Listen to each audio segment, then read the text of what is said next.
Hello everyone, welcome to the new world with I thinking. तो दोस्तों, आज हम फिर से जेई के 5 पीवाईक्यू लेके आ चुके हैं। इन क्वेश्चन के थ्रू मेरा मोटिव है कि आपको कॉन्सेप्ट सिखाना, पीवाईक्यू के थ्रू आपका ऑर्गेनिक केमिस्ट्री रिवाइज करवाना, जो भी ट्रिक टेक्निक हो वो सिखाना।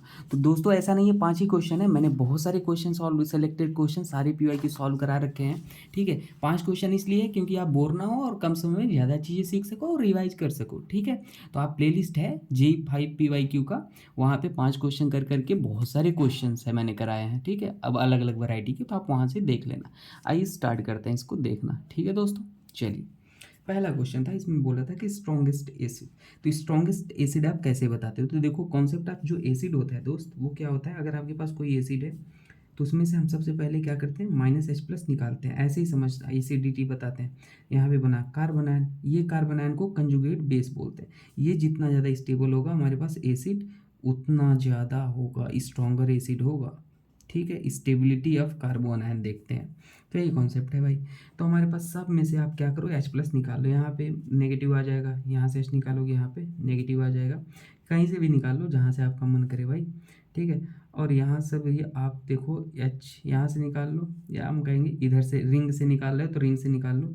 यहाँ नेगेटिव आ जाएगा और यहाँ पे नेगेटिव आ जाएगा। एक बात आप ऐसे समझना, कैसे समझोगे, ध्यान दो कि यहाँ से H निकाल लिए तो आप यहाँ पे देखो, अगर इसमें तो भाई ये L+I लगा रहा है, कार्बन आयन को डिस्टेबलाइज करेगा, तो ये स्ट्रॉन्गेस्ट एसिड हो नहीं सकता, ये भी नहीं हो सकता। इसको ऐसे समझो, मैं आपको सिंपल बताऊँ, ये 2 और 2 4 है।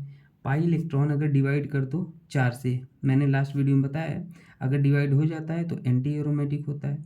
डिवाइड अगर नहीं होता है तो क्या होता है, नॉन एरोमेटिक, नहीं एरोमेटिक होता है। और अगर एक भी sp3 कार्बन दिख जाए तो वो क्या होता है भाई, अपने पास नॉन एरोमेटिक होता है। और जो स्टेबिलिटी ऑर्डर होता है ना, एरोमेटिक का ज़्यादा होता है, फिर नॉन एरोमेटिक, फिर एंटी एरोमेटिक सबसे ज़्यादा होता है। ट्रिक मैंने बता रखा है एरोमेटिसिटी का, सारे क्वेश्चन हो जाएंगे इस वीडियो में। मैंने बताया, देखो स्टेबिलिटी ऑर्डर जो होता है, एरोमेटिक, नॉन एरोमेटिक, फिर एंटी एरोमेटिक।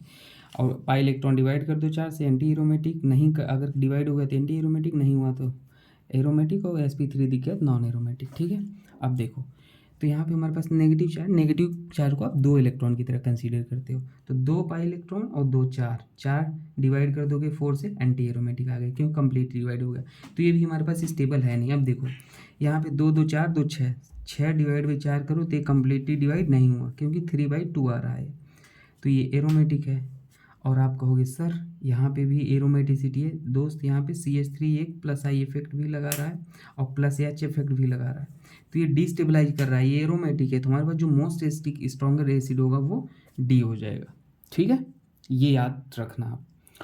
दूसरा क्वेश्चन देखते हैं दोस्तों, ये आपसे पूछा था कि J 2020 में shortest bond length of CCl। बहुत ही सिंपल क्वेश्चन है, shortest bond length of CCl, तो आप इसको कैसे बताओगे? देखो, तो कॉन्सेप्ट अपना ये होता है कि सबसे ज़्यादा सिंगल बॉन्ड लॉन्गेस्ट होता है, फिर हमारे पास क्या होता है, पार्शियल डबल बॉन्ड कैरेक्टर, और फिर हमारे पास क्या होता है, pure double bond character. In general ये ऑर्डर आप याद रख लेना, ऐसे आगे भी बढ़ सकते हो, फिर पार्शियल ट्रिपल बॉन्ड, फिर प्योर ट्रिपल बॉन्ड। तो एक बात बताओ, जहाँ पे ज़्यादा रेजोनेंस वहाँ पे ज़्यादा पार्शियल बॉन्ड, वहाँ पे मतलब ज़्यादा प्योर बॉन्ड की तरफ होगा, डबल बॉन्ड की तरफ होगा तो शॉर्टेस्ट होगा। तो एक बात बताओ, यहाँ पे तो रेजोनेंस ही नहीं हो रहा है, इधर से क्लोरीन क्लोरीन सब में है तो इसे कॉमन हटा दो, ये क्लोरीन क्लोरीन सब में है तो इसे मत देखो। इधर देखो, यहाँ पे हाइपर कंजुगेशन हो रहा है, ठीक है, तो उससे कोई फर्क, ये NO2 जो है ये -I और -M इफेक्ट लगाता है, रेजोनेंस होता है एक तरह का। मेजोमेरिक रेजोनेंस में ये डिफरेंस है, रेजोनेंस बाई डायरेक्शनल होता है, mesomeric unidirectional. Resonance mesomeric एक ही बोल सकते हो अभी के लिए। तो यहाँ पे बहुत ज़्यादा रेजोनेंस मतलब बहुत ज़्यादा पार्शियल डबल बॉन्ड कैरेक्टर, बहुत ज़्यादा पार्शियल मतलब प्योरली डबल बॉन्ड के करीब है। और यहाँ पर रेजोनेंस हो रहा है, लेकिन यहाँ पे इधर CH3 भी लगा है, तो कंपेयर टू दिस वन थोड़ा सा कम। और यहाँ पर तो कॉमन, यहाँ पर तो ऐसे ही प्योर डबल बॉन्ड है। ठीक है, तो एक बात आप सोचो, कहाँ पे हमारे पास ज़्यादा रेजोनेंस हो रहा है, तो आप समझो थोड़ा सा। अब आप ये मत बोल देना कि सर यहाँ पे तो एकदम प्योर डबल बॉन्ड है। डियर, CCl बॉन्ड पूछा था, क्या पूछा था, CCl बॉन्ड। तो C इसे ओपन करके लिखोगे तो ऐसे लिखा कि इस वाले बॉन्ड को पूछा था। ठीक है, तो जहाँ पे ज़्यादा रेजोनेंस वहाँ पे ज़्यादा पार्शियल डबल बॉन्ड यहाँ पे आएगा, वहाँ पे ज़्यादा प्योर डबल बॉन्ड की तरफ होगा, तो वो शॉर्टेस्ट होगा। तो यहाँ पे हमारे पास जो ये Cl आएगा इधर ना, वो शॉर्टेस्ट होगा, तो ऑप्शन नंबर B सही होगा। बस रेजोनेंस देख के आप बता सकते थे। तो आइए इस क्वेश्चन में देखते हैं, इसमें स्ट्रॉन्गेस्ट एसिड पूछा था भाई। इसमें स्ट्रॉन्गेस्ट एसिड कैसे बताओगे? देखो सिंपल बात है, कंजुगेट बेस बनाओ। कैसे? H+ निकालो और कार्बन आयन बनाओ CBr-। जितना ज़्यादा कार्बन आयन स्टेबल होगा उतना हमारा स्ट्रॉन्ग एसिड होगा। यही कॉन्सेप्ट होता है अपना। तो भाई यहाँ पे देखो साइनाइड भाई, -I-M इफेक्ट। कार्बन आयन को बहुत ज़्यादा पसंद है, ज़्यादा स्टेबलाइज करेगा वही, इसलिए स्ट्रॉन्गर एसिड होगा। Very simple. And the fourth question is here. यहाँ पे भी पूछा था एसिडिटी ऑर्डर, तो वही कंजुगेट बेस बनाओ, H+ निकाल के। H+ जनरली वो निकालते हैं ना जो हमारे पास क्या होता है, ज़्यादा एसिडिक होता है। एसिडिक कौन से पता चलेगा, वही तो निकाल रहे हो। जहाँ पे इलेक्ट्रोनेगेटिविटी ज़्यादा हो तो उसको निकाला करो। तो यहाँ पे ऑप्शन नहीं है तो ये निकालिए। यहाँ पे भाई Sp दिख रहा है, यहाँ पे Sp दिख रहा है, लेकिन ये +I इफेक्ट लगा रहा है, कार्बन आयन को पसंद नहीं होता। यहाँ पे Sp2 दिख रहा है, तो सब ज़्यादा स्टेबलाइज यहाँ पे होगा A, फिर हमारे पास C और C, उसके बाद हमारे पास कहाँ पे होगा, D पे होगा। लेकिन यहाँ पर Sp है। अब सोचो, यहाँ पे Sp है और यहाँ पे Sp2 है, लेकिन ये एक फैक्टर है जो डिस्टेबलाइज कर रहा है, तो क्या होगा? तो आप कह दोगे कि सर ये वाला ज़्यादा होगा, डी है।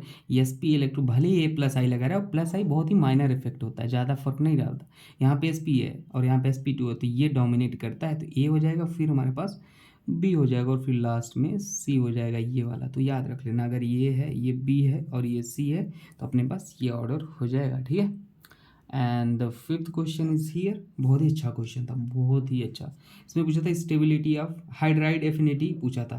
तो हाइड्राइड एफिनिटी पूछा था, स्टेबिलिटी ऑफ कार्बोकेटायन निकाल लो, वही होता है हाइड्राइड एफिनिटी। तो भाई अब अभी तक आप पढ़ते हो रेजोनेंस, हाइपर कंजुगेशन, इंडक्टिव, ये होता है ऑर्डर। कभी स्टेबिलिटी पूछता है, रेजोनेंस जहाँ होता है ज़्यादा स्टेबल, हाइपर कंजुगेशन, इंडक्टिव। लेकिन एक ये ऐसा क्वेश्चन है जहाँ पे आपकी ये कॉन्सेप्ट काम नहीं करेंगे। क्यों नहीं करेंगे वो मैं आपको सिखाता हूँ, याद रख लेना। कभी अगर ये वाला कार्बोकेटायन दिखे 3CH3 से दिख रहा है 3CH3 से, यहाँ आप कहोगे हाइपर कंजुगेशन हो रहा है। यहाँ पे हमारे पास रेजोनेंस हो रहा है, यहाँ पे हमारे पास रेजोनेंस और हाइपर कंजुगेशन दोनों हो रहा है, क्योंकि ये carbocation Sp2 carbocation Sp3 carbon से जुड़ा है, तो उसे हाइपर हाइपर कंजुगेशन पता है ना भाई। Sp2 कार्बन Sp3 कार्बन से जुड़ा हो और Sp3 में एक हाइड्रोजन हो तो हाइपर कंजुगेशन होता है। तो इधर रेजोनेंस कर रहा है और इधर हाइपर कंजुगेशन। तो लेकिन ये C वाला जो है ना, अगर A है, ये B है और ये C है और ये D है, तो हमारे पास भाई इस केस में ये डोमिनेट कर दिया जाता है, ये CH3 वाला स्टैंडर्ड बुक में गिवन है, तो C वाला सबसे ज़्यादा हो जाएगा।